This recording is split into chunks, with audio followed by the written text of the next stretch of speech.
garaagarummaa uumuudhaaf hanga kaasu kan dammaqsu.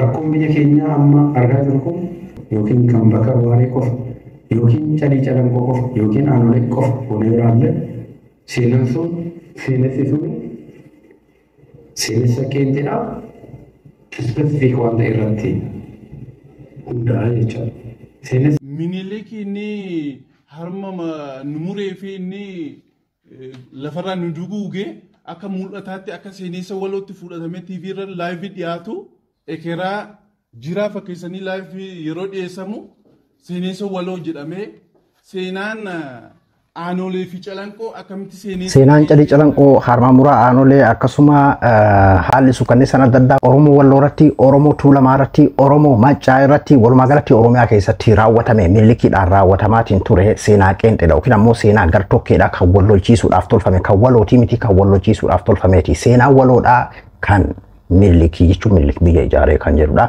kuni hoogganaa bilisiginnaa Oromiyaadha Fiqaaduu Tasammaa haasawa dhoksaadhaan bakka gartee walgahii gaggeessaa jiran irraa waraabamedha. Yaada kana waliin dhageeffannaa.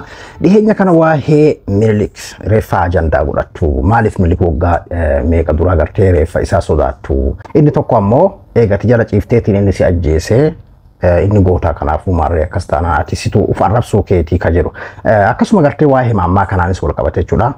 Bichuun as keessaan sistemaan waa hojjetuudhaaf deema. Maaliif waa'ee Minilik ajandaa godhattu amma isa qofa dhageeffadhaa ka jedhu. Jarri hoo sobamaa jirammoo maal jechaati jira mee yaada jiraati saga tokko keessaa isiniif buusa. Namoota adda addaa yaada adda addaa jechuudha kan isin kennaatiin jirtan. Mee kanas saga tokko keessan isiniif baan Abduu Moobaala Biraahii bagar deebiidhaan gara chaanaala kiyyaa dhuftan isiniin jedha. Waa'ee Minilik akkuma gartee namoonni ajandaa kanaan deeman jedhan sanitti ajandaa nu ta'e ajandaa godhanee nuti illee jalqaba irratti mee komantiin namoota tokko fakkeenyaa fi suuraa waggaa 100 duraa maa sodaattan suuraa waggaa 100 duraa maaliif Minilik namicha waggaa 100 duraa maa sodaattan maa hafarsitan namni suuraa Minilik sodaatu hin jiru waa'ee Minilik eenyutu kaase fakkeenyaa fi waggaa 6-7 amma haga Dr. Abiy hin dhufin dura namni waa'ee Minilik quba qabu jira. Calii calanqootti akkas taame seenaan kun akkana godhame harma muraa aanolee akkana godhame Oromoo Walloo irratti kun akkanatti godhame Oromoo Karayyuu irratti kun akkanatti hojjetame Oromoo Tuulamaa irratti kana kun akkanatti godhame jedheetumaan seenaadha dabra kan gartee mana barumsaatti barsiifamu kan akka gartee calanqootii fi akkasuma muraa aanoleetis seenaa nugusootaa jedhameeti seenaa uummataa jedhameen barsiifamu jechuudha. Namni suuraa sodaatu addunyaa kanarra hin jiru. Fakkeenyaaf har'an tana biyyi nurra guddate tan qaroomte gartee kan baqataa kennaaf illee dahoo taate fakkeenyaaf Jarman guddoon tun har'an tana daa'imman maaliif fakkeenyaaf waa'ee seenaa Hitler barsiifti jechuun har'a haala biraa keessa jirti waan inni godhe san maaliif barsiifti daa'imman hagarraatitti seenaan sun akka asin deebine wanni sun ilaalcha Jarmanii miti ilaalcha gartee biyya keenyaati miti biyyi keenya gartee kasanirra goobaziiti biyyi keenya kasanirra bareedduu kan gartee nama hunda hammattu kan nama hunda ija tokko laaltu kan ilmi namaa tokkollee hin ajjeefamin jettee amantu. Kan haala akkasiisan waa'ee gartee gosaan akka namni hin miidhamne walumaa galatti ilma namaatiif mirgi ilma namaa eeggamaadha. Wanti inni godhe sun faallaa keenya balaaleffatamuu qaba har'allee wanti jettuu fi sun maali suuraa Hitleritti as deebi'aadhaa fi mee biyyummaan qaroomte guddoon sun jechuudha. Jechuun amma warra akkana jedhan kunni fudhatanii fi miti beeki. Garuu wanni sun akka as hin deebine wanni sun kaleessa sunuu dogongoraa jechuudhaaf jechuudha wanni gartee hagaraatitti daa'imman barsiisaniif jechuudha. Har'a osoo as deebi'anii fakkeenyaaf har'a Jarman keessatti Hitler gaafa sanii gosa akkasii san irratti rakkina akkasii wayii argee yookiin ammoo uummata akkasii san irratti rakkina akkanaa tokko argeeti waan san raawwate biyya ijaaree cinaacha dadhabaa isaa qofa himan seenessanii himan malee mee kanan dhageeffannaa akka seenessaa kanan dhageeffannaa akkasii himan malee cinaacha gaarii qaba osoo jedhame har'a kan biraa gadi bahee kan gosa san jibbu yookiin waan san raawwatuu danda'a yookiin ammoo wanni Hitler godhe sun biyya ijaaruudhaaf jedhee paartiin mormituu tokko akeeka isaa san kan Hitler san qabate gara biyyaatti biyya san bulchuudhaaf dhiyeeffatuu danda'a jechuudha. Akka biyyaatti duuba seeraatti tumatanii akkas godhaa jiran suura footoo sodaatanii yookiin ammoo gartee as deebi'aa maaliidha osoo hin ta'in akeekni isaa sun akka as hin deebinee fi kaleessa jiru gongora ta'uu himuuf jechuudha. Suuraa sodaataa osoo hin ta'in maaliif warri biyya bulchu isa ajandaa godhata innis nugusa akka nama tokkootis dabre bar mallas ammaan kaleessa naa'ati beeynu agartee akkasitti inni dhageeffataatiin ture sun iyyuu dabreemi dabre barinnis waan balleesse dabre tarii waan tolchee jiraates tolche Minilikis akkasumatti waan balleesse dabre waggaa 100 dura Haayila Sillaaseen dargiinis jechuudha. Kan amma jiru kuni haala sirrii ta'e tokko irratti dogongoroonni kaleessa nurraa hafuu qaban irra waan gaarii ta'e irratti deemuu qabna jechuudhaan itti fufuudha malee waa'ee ekeraa sadarkaa itti as baasanii waan faallaa amantii faallaa aadaa ta'e waan faallaa namummaadhaa ta'e kiraa waggaa dhibba dura as baasanii yeroo ati akkasin ta'ini ergaa sii dabarse tokkummaa irratti jabeeffadhaa kunoo ilmaan isaanii warra amma biyya bulchaa jiru ilmaan kenna kun inumayyuu bar jannata keessa taa'aa jirra beesan eegisin akkana gootan jannata keessatti hafuura jannata jedhee barsanu. Amma jechuun jannata keessaa dhufee akkasi haasa'ee deebi'e jannata deebi'e jechuudha amma. Kanaafidha malee maaliif san ammaan hagam tokkollee yoo mootummaa kana jaalattan jara keenya hagam tokkollee yoo mootummaa tokko deeggaruun paartii tokko deeggaruun hokuma jiru akkasuma gartee faallaa isaa ta'ullee waanuma jiru garuu an waanuma kana irratti maaliif akkasitti hubannoo dhabdan ka jedhutu na ajaa'ibsiise jechuudha. Ka biraa immoo namoonni tokko tokko siyaasaadhaan waa hojjetu deemaa waa'ee milik dagadhaatii isa dhageeffadhaa ka jedhudha. Siyaasaan isaan hojjetu deeman kun leenjiin kennamaa jira. Mana barumsaa irratti maaltu barsiifamuudhaaf deema, maaltu godhamuudhaaf deema. Fakkeenyaaf siyaasammaan yeroo hedduu fakkeenyaaf amma deeggartoonni warri amma bilisiginnaa jechuun dhibbatti sirriidha jedhanii ittiin harka dhahanii fi barnuuti illee gaafa waan bareedu takka yookiin waan sirrii takka warri biyya bulchu kun dalagee harkuma dhoowinaa fi numa deeggarra beeke. An fakkeenyaaf ofii kiyyaa akka nama dhuunfaatitti paartii tokkocha qofa qabadhee ifaa fi dukkanni kiyyallee isuma jechuu miti. Waan gaarii waan hojjetameedhaaf harka dhoowina. Waan sirrii hogguu godhame wanti kun sirriidha jenneetu jechuun amma paartiin akkasii biyya haa bulchu yookiin dhugaadha namni hunduu fedhii qaba soo paartiin akkasii biyya bulchaa jiru. Garuu amman tanatti namni waan sirrii tokko waan qajeelu akka mootummaa kun qajeelee akeeka isaa gartee fakkeenyaaf gaafii Oromoodhaa deebisee karaa sirriitti nama ajjeesuu dhiisee maal jedhe akkasitti fufee homaa namni paartiin akkasii na dhufu malee jedhu Oromoo keessa hedduun jiru natti fakkaata. Duuba kanaafi saniifidha kan isin jechaa jirruuf jechuudha. Mootummaan kun waa hima milik ajandaa godhachuu san duuba maaltu jira ati kakaraa gaariitti asii kattee malaan dalaguudhaaf deema akkasii malli ati siif gale kun maajikiin harka lafa jalaatiin siif gale fakkeenyaaf kan milikiin akkas godhee ekeraa dubbisee yookiin fotoo achi kaahee achi keessaan sii dubbatee harka lafa jalaatiin ammoo jara irratti dalaguu deemu jarri suni gowwaadha beekaan qabanii. Mucaala kabarate qabanii bar beekaa sirna durii sanitti wanni hawwaniif achi keessaa waan badhaadhaa turaniif achi keessaa waan gartee biyya san guutuu keessatti booksanii abbaan qabeenyaa isaanii olaantummaan kan isaanii amantii tokko aadaa tokko afaan tokko waan jedhu waan dhaalanii duraan akkasii mi'eeffatanii fi achi keessaan qananii qabna achi keessaan gartee fakkeenyaaf nuuf bilisummaan jiraa waan beekanii fi sirna gowwaa ati jettuun san jala deeman jechuudha ka waggaa dhibba duraa san jechuudha yoo akkasillee naaf ta'uu baate akkuma ammaa kanattis afaan Oromoo waan jettu lafa kaayii, an Oromoodha waan jettu lafa kaayii, Itoophiyaawii ta'ii, ani Musliima waan jettu dhiisii, ati amantii tokkocha akkasitti jechuun yoo ta'e illee akka keessummaatti jiraadhu garuu biyyi sun akkana amantii akkana qabdi afaan akkanaatti biyya haala akkasiitiin jiraadhu ka jedhu faayidaa kana waan keessaa qabaniif jechuudha. Har'anta namee fakkeenyaaf maaliidhaan gowwoomanii fi ati jara san ati sii galee jara ammoo galle jarri baqqaa hogguma fotoo milikkan argan baqanii hayyee amman tana hoo galatoonfataa jiran mee fakkeenyaaf amma asirratti yoo tiraatti.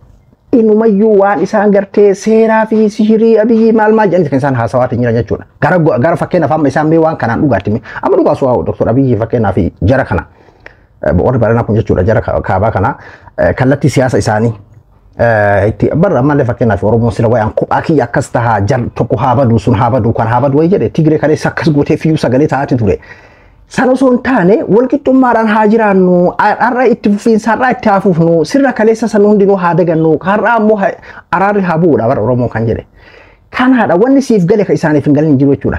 Ka biraa ammoo kan sadaffaadhaa tokkotu jira. Eega sirna Adwaadhaa kabajame waa'een gartee milik kaasuun dirqamaa inni yeroo sanitti hoogganaa gartee Adwaati yookiin ammoo hoogganaa biyya Itoophiyaati inni akka hoogganaa Itoophiyaa ta'etti kaasuu qabaa kan jedhudha. Jechuun waa'ee Adwaadhaa akkana fakkeenyaaf gurraachotarraa waloodhaan osoo kaafame fakkeenyaaf warra akkasii dhullee hedduminaan koomantii keessan irra waloodhaan fakkeenyaaf amma Adwaadhaan faranjirraa uummata biyya isaan bilisoomse garuu ammoo mootota yeroo saniitiin miidhaan uummata keenyarra yeroon sun yookiin ammoo yeroo ture miidhaan uummata keenyarra gahee jedhamee osoo akkasitti waan hunda waliin kan ibsamu taate akkasiidha. Garuu akka nu hanqattanii akka nu hiisan ta'a ka jedhudha kan inni dhaame bara mililik jechuun warrumaan ekirarraa ergaa fudhachuu barbaadan jechuudha. Hiikuma tokko hin qabu waa'ee ekira sanii dhiyeessuun warri uf sobdan kun dhiisaa jira kenna. Jechuun an akkamitti bara yeroo takka mee fakkeenyaaf yoo anillee dhibbatti badhaadhina qofatu sirriidha jedheeti yoo ka yaadu taate mee akkamitti bakka maali warri akkana qe'u kun maaliif suuraa sodaata achi keessaa waa hojjetu deemaa malaan maajikii wayii dho'isetti keessa hojjetu deemaa lafa jalaan akkasuma ammoo jara kana gowwoomsuudhaaf deemaa. Inni waan bulchaa biyya sanii ta'e bulchaa biyya sanii kaasuu qabaa ammallee Adwaa isa hoogganaa ture hayyee sirriidha. Ye ega bulchaa yeroo saniitti ta'eetiin Minilikiin kaase gaafsan Minilikitu bulchaa ture akkuma waan gaarii hojjete waan hamaallee hojjete akkuma mootii tokkootitti nuti ammoo waan gaarii isaarraa fudhannaa biyya faranjiirra mi'aa jedhamu sun fakkee seenaa gurraachotaa jedhee Afrikaan biraallee akkasii beekti fakkeenyaaf addunyaalleen akkasii beekti yeroo sanitti gurraachina qalamumaa yoo kadeemu taate garuu ammoo akka gurraachaatti waluma gabromsaa turre akkasitti osoo ibsame eenyu dura dhaabbata garuu amma kan jedhamaatiin jiru akka Miniliksan taanaadha. Kayoon deemamaa jiruuf wanni Miniliki leellifamuuf illee wanni tokko leellifamuuf irraa waa fudhatuudhaaf wanni tokko abaaramuuf akki sun nutti akka hin deebineefidha akka san akka hin taaneefidha wanni waan tokko jaalala isaa gaaromina isaa ibsituuf akka san hordofuudhaaf kan balaaleffattuuf ammoo akki sun akka hin deebineefidha malee nama santu qarbiidha baa fotoo waggaa 100 duraa sodaatte maaliidha jechuun namoonni akka yaada akkasii qaban hedduu waan jiraniifidha. Tole yemee karma wal qabatee amantaan ammoo bulchaan biltsiginnaa Oromiyaadha jechuudha. Marii barsiisota guutuu Oromiyaa keessatti leenjii kennamaatiin jiru waa'ee barumsaa akkaataa daa'imman itti barsiifaman irratti barsiisotaaf leenjii kennaa jiran irratti jechuudha. Waraabamee sagalee gartee dho'isaadhaan waraabamee walgahii keessaa miliqee baheedha sagaleen kuni. Mee maal jedhaa fi qaaduu tasammaa jalqabamee sagalee isaa kana dhageeffannaa. Seenessaa fi seenaa maalinni wajib asuma barbaada. Seenessa jechuun narration jechuudha. Seenessa jechuun eenyummaan uummataa yookiin hawaasa tokkoo ibsuudhaaf jecha tartiibaan kan katabaman yookiin kan galmaa'an aadaa fi naamusa hawaasichaa bal'inaan aadaa fi naamusa hawaasicha biratti bal'inaan fudhatama kan argate seenaawwan taateewwan qabatamuu fi qabatamuu hin taane tangible and intangible bu'aawwanii duudhaawwan jechuudha. Yookiin maalummaa fi eenyummaa namoota hawaasaa yookiin saba tokko yookiin biyya tokko maal akka ta'e hubannaa kan uumu jechuudha. Akkasumas uummata keessatti walummaa yookiin garaagarummaa uumuudhaaf hanga kaasu kan dammaqsu seenaa biyyaa kan durii kan ammaa fi abdii fuula duraatiif gahee qabu hunda akka daawwitiitti kan itti ilaallu jechuudha. Addunyaan nuti bu'aa seenessaa jechuudha. Wanni gaggaaridha jennu kun amma dubbatamee fi amma naareeshinii hojjetamee. Wantoonni baraadha jennee ilaallu kun amma dubbatamee fi amma diskiraayib ta'ee fi amma seeneffamee. We are the result of the narration jechuudha. Rakkoon biyya keenyaa amma argaa jiru kun the result of the past narration. Kanaaf gabaabumatti seenessa jechuun imala boqonnaa siyaasaa, diinagdee fi hawaasummaa kan darbe kan ammaa fi kan fuula duraa hawaasa tokko yookiin uummata tokko yookiin biyya tokko kan itti ilaalu miidhuu ilaalchate jechuudha. Seenessi tooftaa garaagaraan darbuu danda'a. Seenessi maatiidhaan darbuu danda'a. Oduu durii, hibboo, amma jedhamee kan darbu kun yoo ilaallu abbaan ijoollee. Fiqaaduu Tasammaa hoogganaa badhaadhina Oromiyaati. Nama guddaadha jechuun nama aangoo guddoo qabudha badhaadhina keessatti isin jechuu barbaadeeti. Amma waa'ee marii isaa kanarratti marii barsiisota leenjisaa jiru kanarratti waa'ee seenaa fi seenessa akkasuma gartee seenaan maali seenessi maali inni kan jedhu achirraa eegalee jechuudha. Seenaan akkanatti qoodamaa seenessi akkanatti qoodamaa seenaan fakkeenyaaf waan barraa'ee waan gartee qabatamatti godhameetiin barraa'eetiin jirudha. Kaan ammoo gartee kan seenessi ammoo bakka meeqatti qoodamaa bakka 4-5 akkasitti qoodamaa seenessa akkanatu jira kan akkanatu jira jedhee lakkaa'e. Amma meesanii miti ka gara biyya keenyaa kana haa fudhannu kan jedhu gara biyya keenyaa kun amma akkamitti akkaataan inni itti lafa kaa'e seenessa qeenxee kan jedhudha. Rakkoon amma biyya keenyaa harkaa qabu waa'ee seenessa qeenxeedhaati kan jedhudha. Maaliin wanni kaleessa mootonni kaleessaa kan nugusoota fakkeenyaaf keessattuu amma kan waa'ee Minilikii irratti waa'ee Cacii Calanqootii fi waa'ee Harma Muraa Aanulee irratti jechuudha. San irratti kan godhame seenessa qeenxeedha. Seenessa gara tokkooti poozeetiif jechuun kan gartee miidhaadhaaf godhamedha. Waan dhugaan lafa jiru miti waan seenessifameedha jechuun har'uma ol ka'ee seeneffame malee waan lafa jiru waan katabame miti akka oduu duriiti. Akka hibbootii waan lafa hin jirre kan jedhudha. Seenaan kun qabadha fakkeenyaaf seenaan Haile Sillaasee seenaan Minilikii seenaan Haile Sillaasee waan waggaa 50 duraati. Waan amma namni lubbuudhaan jiru himuu danda'udha. Seenaan Minilikis waan gartee fakkeenyaaf namni hagasii umriin hagas turelleen jira. Akkasuma ammoo walirraa himaa waan gartee abbootiin keenya kalee kana nu himan. Namnummaa waan kana quban qabne jechuudha. Maaltu taa'ame Aanulee irratti abbaan keenya kan nu hime akkana. Maaltu taa'ame Calanqoo irratti abbaan keenya. Walloo irratti maaltu taa'ame Karrayyuu irratti maaltu godhame. Tuulama irratti maaltu godhame. Kan jedhu akkasii waan har'a himamuu danda'u waan har'a lafa kaa'amuu danda'u jechuudha. Seenessa akka isaan jedhan kan osoo hin taane jechuudha. Kara biraatiin takkuma fakkeenyaaf waa'ee seenaa Minilikii وفي حواسني كيسان أصبحه قرتي الإلمامين اللي كيتشودان حالة تقعد داتين حاجة ممالي وان حواسا والقبطو متي نقوسا يتشودا وان موتو ما يجرو سنقوديرا فكنا فوانا رنطان أبيجي قراتين جيرو إسان أورومو نقبا تاريرو تاكا أفريكا كيساتي نمني تكاشو وان قرتي فكنا في حالة كاس بلشين كاسي هنجريدا في أما يو والقب سيساني فكنا بالا ترى بالا جزي أورومو نكاسا كاسي چون دانداما غارو وان موتو مان توكو أنغو إساتيف بارتين توكو قد إقوفا يتشودا nama tokko yoo beekamoo paartii san jechuudha waan itti gaafatu fakkeenyaaf wayyaa uummanni Tigraay dhumuu qabu inni sagalee taa'aaf hin turre fakkeenyaaf wayyaanee warra akkas nu godhaatiin ture bara wayyaanee fi uummanni Tigraay wal addaa jechuudha biltsiginnaa fi gartee Oromoo wal addaa jechuudha millikii fi akkasuma gartee sabni inni keessa adda jedhu wal addaa jechuudha isaan maaliif fakkeenyaaf nugusa kanarraa abukaatoo ta'uun dhuguma ijaarsuma uummataati namni gartee nugusni kaleessa akkas godhe Ameerikaan irraa kanatti mukaaratu maal kaleessa akkam keessa turte kaleessa bara Ameerikaan akkanaatu fakkeenyaaf intalli gurraatti ulfaata garaa qabdu makiinaa keessa taa'aa jiraatte intalli adiin dardara ta garaa hin qabne waxaati yeroo seentetti ta ulfaa gurraatti waan taateef garaa jalaa kaatee teessisuu qabdi haga jedhamu takka haala akkasii keessa ture bar arrantan ammoo Ameerikaa biyya adda addaa kan dhufe Ameerikaa jedhamtee moggaafamtee dimokiraatii akka diriirsite waa'ee kaleessaa saniin namni gartee kaleessaa nugusni akkasii maaliif nugusa wal maaliif rakkatame biltsiginnaa waliin kan jedhudha dhageeffadhaa maqaa dhaheetiin dubbatu deema kana duratti seenaan biyya keenyaa kan saba keenyas baay'ee kan barraa'e miti yoo barraa'es gahaa miti bal'ina fi kuufama seenaa guddaa qabu wajjin jechuudha akkasiin darba jecha lammaffaa manneen amantaatiin darbuu danda'a manneen barnootaatiin darbuu danda'a miidiyaaleedhaan darbuu danda'a dhaabbilee siyaasaatiin jaarmiyaalee siyaasaatiin darbuu danda'a tooftaa kana hundaan darbuu danda'a jechuudha seenes qabiyyee isaatiin iddoo lamatti godhamee ilaalamuu hin danda'a tokko seenessa qeenxeedha specific narration kan jennu in lammaffaa seenessa orooti meetaa narration kan jennu yookiin master narration kan jennu seenessa qeenxee jechuun hawaasa tokko keessatti bakka bu'oota yookiin gootota yookiin taatee guyyaa qofa irratti hundaa'ee hubannaa uumuudhaaf seeneffamudha jechuudha. Fakkeenyaaf seenaa Oromoo keessaa seenaa qabsoo fincila garbummaa irratti godhame keessaa kan jeneraal Waaqoo Guutuu qofa fuunee yoo ilaalle yookiin kan jeneraal Taaddasaa qofa fuunee yoo ilaalle yookiin kan Elemoo Iltuu qofa yookiin kan Bakar Waaree qofa yookiin Calii Calanqoo qofa yookiin Aanolee qofa fuunee yoo ilaalle seenaan sun seenessi sun seenessa qeenxeedhaa specific waan ta'e irratti hundaa'aa jechuudha. Seenessa waloo jennu hawaasa tokko karaa guutuu ta'een jaarmiyaalee keessatti ilaalcha namootaa fi beekumsa namootaa hawaasichaa bocuudhaaf karaa gargaaramu kan seeneffamu jechuudha. Seenessi amala isaatiin bakka lamatti qoodamee ilaalamuu hin danda'a. Seenessa dhugaa yookiin positive narration kan jennuu fi seenessa dogoggoraa seenessa dhugaa yookiin seenessa eeyyantaa jechuu dandeenya.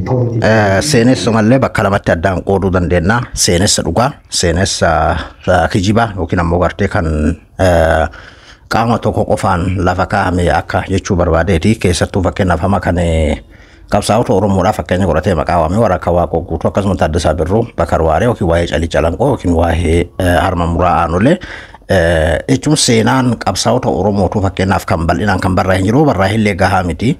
Akka amma seeneffame lafaa kaa'amee jechuu isaati jechuudha. Amma lafaa kaa'ameeti seeneffame seeneffamni amma seeneffame kuni gartokkeedha yookiin ammoo qeenxeedha kan jedhudha. Leenjii kana yeroo kennan mana barumsaa keessatti kun akka barsiifamuufidha. Fakkeenyaaf seenaan amma seeneffame seeneffama jechuun waan tokko waan akka oduu duriitti ol kaa'ameetumaan godhame jechuudha. Kaleessa akkasina godhame kaleessa akkas godhame jedhamee karaa miidiyaatiin darbuu danda'a, karaa paartii siyaasaa wayiitiin darbuu danda'a, karaa adda addaatiin darbuu danda'a. Kan gartee rakkina biyya keenyaatiin leensanii kan jedhudha. Amma fakkeenyaaf kan inni kaa'e jechuudha. Kanaafuu waa'een gartee seenaa amma kanaa wanti nama himaa jiru kun jechuudha. Akka gara mana barumsaatiin seenaa kun seenaa sobaa taate akka gartee fakkeenyaaf kaleessa milik sirrii ta'e akka kaleessa gartee milik waan sirriidhaa hojjete akka barsiifamu kana akka barsiifamuudha wanni kun seeneffama wanni kun ifa bilisatti gaafa jalqaba Dr. Abiy Ahmad dhufni yaadatu kitaaba fakkeenyaaf burqaa zimmitaa jedhu kan Abrahaam Gabramaadiin namichi iddoo kan Eertiraa sun jechuudha kan inni barreesse namichi Oromiyaa keessa dhalate hedduu seenaa Oromoo kana irratti hojjetaatiin ture jechuudha. achirratti addisuu aragaadha gaafsan kaasee yeroo san warri kaa humna hin jabeeffanne akka malee qeeqa kaasee jechuudha warra gartee wal nyaachisuudhaaf kitaaba kana Andargaachoo Tsiggeetii moo'ee nugaa ambaachoo mokonnan gaafsan dhufee ambootti waliin marataatiin turan Oro Amaraga waan jedhu tokko irratti jechuudha. Qeeqa guddaa kaasee gaafsan dhiifamallee gaafate addisuu araggaa gaafa bara 2019 keessa fakkaata osoo isaan humna hin jabeeffatiin gaafsan dhiifama jedhee gadi bahee akka malee qeeqa guddaa kaasee jechuudha. Waa wal nyaachisuudhaaf gartee ormi barreesse kitaaba sanyii ol fuudhee kitaaba sanyii irratti numa ifa bilisatti dubbate jechuudha. Arran tana gartee yeroo humna jabeeffatanitti haga sadarkaa Minilikiin akka waan jiru fakkeessanii as fidaniitiin gartee ekeraa san dubbisaniititti akkasuma gartee mana barumsaa amma durayyuu Calanqoodhaaf fakkeenya mana barumsaa keessaa haqameeti jira akkuma isin yaadatan jechuudha. Akkasitti ar'aan tana ifa bilisatti akkasitti gadi bahamee jechuudha. Wanti gartee fakkeenyaaf namni dubbatuu fi waa'ee suuraa sodaadhaa isin jettan sanii waa wal qabatu miti kanaatu duuba jira jechuudha. Dhageeffadhaa. Waan irratti guddaa jechuudha. Seenessa walii jennu hawaasa tokko karaa guutuu ta'een jaarmeela keessatti ilaalcha namootaa fi beekumsa namootaa hawaasichaa bocuudhaaf karaa gargaaramu kan fedhafamu jechuudha. Seenessi amala isaatiin bakka lamatti qoodamee ilaalamuu hin danda'a. Seenessa dhugaa yookiin positive narration kan jennuu fi seenessa dogoggoraa. Seenessa dhugaa yookiin seenessa eeyyantaa jechuu dandeenya. Positive narration kan jennu kana. Seenessa dogoggoraa kan jennu kan ammoo negative narration kan jennu. Seenessi eeyyantaa yookiin dhugaa kan jennu kun humna kan sassaabudha. Kan walitti dhimsamuudha. Gama Oromoo bu'uura mul'atee kan kakaasudha. Ol ka'iinsa kan fiduudha. Bareedina kan mirkaneessudha jechuudha. Yookiin jireenya qananii kan mirkaneessudha. Anamma akkanatti fakkaatutti warri amma obbodiyoo kun jechuudha. Warri amma badhaadhinaa kama biyya bulchaatiin jiru kun akkanatti fakkaatutti waa'ee Calanqoo jedhuu fi waa'ee harma muraanolee kan jiru kan akkuma gartee warri habashoota warri amma ka ilaalcha Minilik kana qabu jechuudha. Kaleessa wayyaanetu waan kana godhe jedhanii amanan. Wayyaana miti kana kan gadhaabe kan gartee uummanni Oromoon akka gartee ofiin of bulchu akka gartee Oromoon afaan isaatiin baratee barsiisu akka gartee Oromoon seenaa kaleessa akka isatti hin deebineedhaaf fakkeenyaaf waa'een kaleessa akka itti hin deebineedhaaf kan dhagaa bu'uuraa kaa'e kan waa'ee aanolee kan kaa'e kan Calanqoo kan kaa'e abaawoodha bara waraana bilisummaa Oromooti bara jechuun waraana adda bilisummaa Oromooti bara kana bu'uura wannummaan gartee bu'uura inni gartee saba kanaaf gadi kaa'e gaafa gartee ce'umsa keessa jiru san wantoota kanneen jechuudha.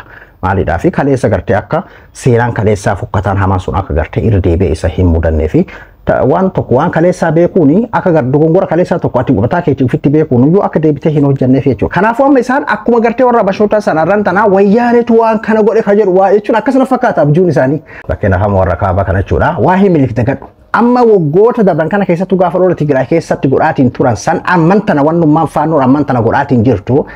Waan Minilik gaafsan godhe gaafsan yeroo hamaadha. Fakkeenyaaf waa'ee Calanqoo irratti waa'ee harma muraanolee akka gartee Oromoon hin horre yookiin ammoo akka jiilu jechuudhaan qaama saalaatii fi gartee dubartoota harma irraa moo harka muruudhaan haala akkasiisan gaggeesse yeroo san keessa amman tana kan godhamaatiin ture faabilisatti viidiyoodhaan kan argaa turre waggaa takka waggaa lama sadii kana keessatti bar namni gubate homa lama.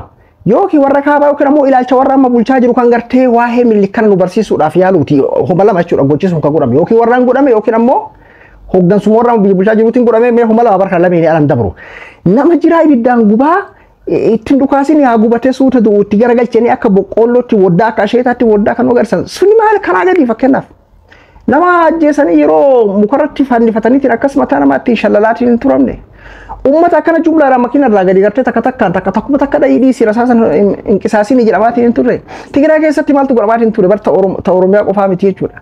Mee kunumti maaliin kan Calanqootii fi kan gartee harma muraa sanii gadi yeroo sanii wal bira yoo madaalle jechuudha waan waggaa dhibba duraatii fi har'an tana yeroo addunyaan bineensaa fi gartee bosonni mukaatii iyyuu mirgisaa haa eeggamu yeroo jettatti jechuudha. Mee amma laa homa lama wannan isin jechuu barbaade duuba maalinni yookiin akki kaleessa godhame sun arrallee yoo godhame akka gartee seenaa fokkataadha yookiin waan hamaadha jedhee hawaasni akka hin dubbannee fi wal barsiisuu fi qabnaa wal barsiisuu ni qabna hawaasaan ka jirudha. Yookiin jechuun gochi godhee godhame sun arrallee yoo godhame jechuun godhamaati jirallee waggoota 6-7 dabran kana keessa jechuudha.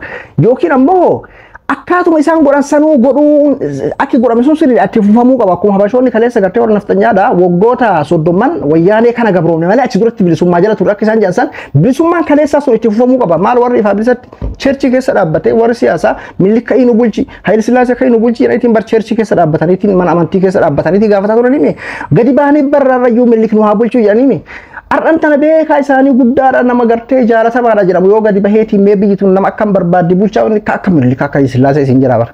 Kanaadha kun amma kun haasawa gartee warra amma kun bulchaa badhaadhinaa irraa kan dhagahamedha Fiqaaduu Tasammaarraa jechuudha. Sagalee isaadhaan OMN harka seenee OMN tu maxxansa jechuudha kana OMN irratti uummanni isaadhaan waraabee kan ergedha. Akkasuma gaafiin barsiisonni gaafatan illee hedduudha kan OMN ergameetiin ture jechuudha. Guutuu isaa OMN jala seentanii dhageeffachuu ni dandeessu jechuudha. Namoonni hedduu asirraa waa hubattan jedheetiin yaada kan gartee as keessaan maajifii nu hojjetuudha deemaa biyyi jettanis akkasuma gartee kan maaliif waa'ee suuraa waggaa 100 duraa dubbatan dagadha jettanis as keessaa deebisaa hedduu argattan jedheetiin yaadan Abdul Abdul Moobaalaa biraa hanga qophii biraatti walitti deebinutti nagayaan naa tura.